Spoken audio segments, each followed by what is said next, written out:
নমস্কার। গোটা দেশের বেশ কয়েকটি সংবাদ নিয়ে এই মুহূর্তে আপনাদের সাথে আমি চিরঞ্জিত। সংবাদ দেখার আগে দেখে নিন সংবাদ শিরোনাম। দিল্লি থেকে আর সৌদি আরবে যাওয়া হলো না যুবকের, বিমান থেকে নামিয়ে সোজা ঢুকানো হলো জেলে। মণিপুরে গত 10 মাসের গোষ্ঠী সংঘর্ষে 221 জনের মৃত্যু। প্রধানমন্ত্রী বিভিন্ন রাজ্য সফরের পরই লোকসভা নির্বাচনে নির্ঘণ্ট ঘোষণা দেবে, সূত্র নির্বাচন কমিশন। শখ ছিল রান্না করে খাবে, কিন্তু গ্যাস চালাতেই সিলিন্ডার ব্লাস্ট করে মৃত্যু 5 জনের। কেন্দ্রীয় সরকারের বিরুদ্ধে আবারও দিল্লি চলো অভিযানের ডাক কৃষকদের। এবার যাচ্ছে বিস্তারিত। মণিপুরে গত 10 মাসে গোষ্ঠী সংঘর্ষের ঘটনায় 221 জনের মৃত্যু হয়েছে। গুরুতর আহতের সংখ্যা অন্তত 1555 জন। এছাড়াও হিংসা পর্বে নিখোঁজ হয়ে গিয়েছেন 28 জন। মঙ্গলবার এই তথ্য দিয়েছেন সে রাজ্যের মুখ্যমন্ত্রী তথা বিজেপি নেতা এন বীরেন সিং। মণিপুর পুলিশের রেকর্ড বলছে, গত বছরের 3রা মে থেকেই হিংসা পর্ব শুরুর পরে সে রাজ্যের বিভিন্ন থানায় 63টি নিখোঁজ ডায়েরি হয়েছে। এই প্রসঙ্গে রাজ্য বিধানসভায় বিরোধী কংগ্রেস বিধায়ক কে মেঘচন্দ্রের প্রশ্নের জবাবে বীরেনের মন্তব্য, নিখোঁজদের মধ্যে 26 জনের মৃত্যু হয়েছে, 2 জনের বিষয়ে তদন্ত চলছে। তাছাড়াও 9 জনকে জীবিত উদ্ধার করা হয়েছে।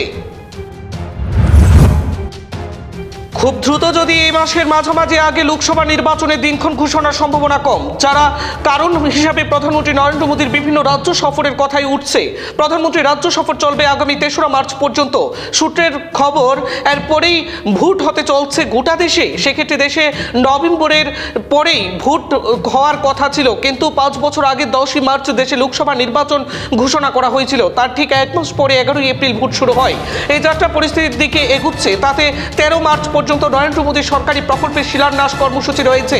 অন্তত 6 থেকে 8 পর্বে নির্বাচন করতে চাওয়া কমিশন সূত্রে জানানো হয়েছে। প্রধানমন্ত্রীর সরকারি সফর শেষ হলেই ভোট ঘোষণা করে দেওয়ার পক্ষপাতী তারা।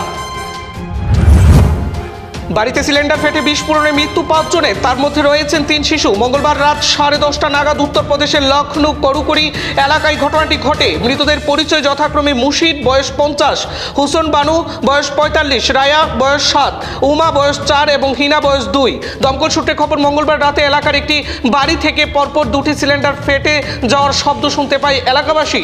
ধাউ ধাউ করে আগুন জ্বলতে শুরু করে বলে স্থানীয়দের দাবি। বাড়ির ভিতরে পরিবারের 9 জন সদস্য ছিলেন। নিজেদের চেষ্টায় আগুন নেভানোর চেষ্টা করতে থাকেন তারা। খবর পাওয়ার পর ঘটনাস্থলে গিয়ে পৌঁছায় দমকল কর্মীরা।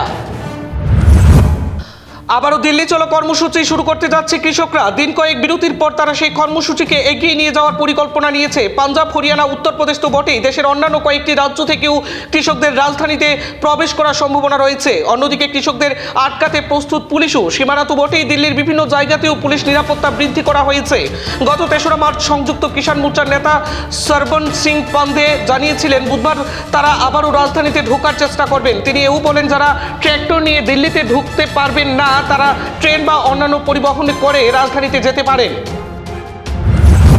দিল্লি থেকে সৌদি আরবে কাজ করতে যাওয়ার কথা ছিল তার, কিন্তু শেষ পর্যন্ত আর যাওয়া হলো না। বিমান থেকে নামিয়ে সোজা ঢুকিয়ে দেওয়া হলো জেলে। কিন্তু কেন? জানা গিয়েছে, মধ্য আকাশে বিমানের শৌচাগারের মধ্যে বিড়িতে টান দিয়ে বিপদ ডেকে এনেছেন ওই ব্যক্তি। মুম্বাই বিমানবন্দরে বিমান নামাতেই তাকে গ্রেফতার করে পুলিশ। তবে বিড়ি এবং লাইটার নিয়ে ওই ব্যক্তি কিভাবে বিমানবন্দরে নিরাপত্তা পেরিয়ে বিমানে উঠলেন তাও প্রশ্নের মুখে। দিল্লির বাসিন্দা মোহাম্মদ আমরুদ্দিন পেশায় একজন শ্রমিক। কাজের সূত্রে সৌদি আরবে যাচ্ছিলেন তিনি। দিল্লি থেকে মুম্বাই হয়ে রিয়াদগামী ইন্ডোকুর বিমানে চেপেই যাওয়ার কথা ছিল আমরুদ্দিনের। সে মতো বিমানে উঠে পড়েন তিনি। তারপরে বিমানে উঠে বিড়িতে টান দেওয়ায় এবার তাকে বিমানবন্দর পুলিশ আটক করে এবং মাঝ রাস্তা থেকেই কার্যত নামিয়ে ঢুকিয়ে দেওয়া হয় জেলে।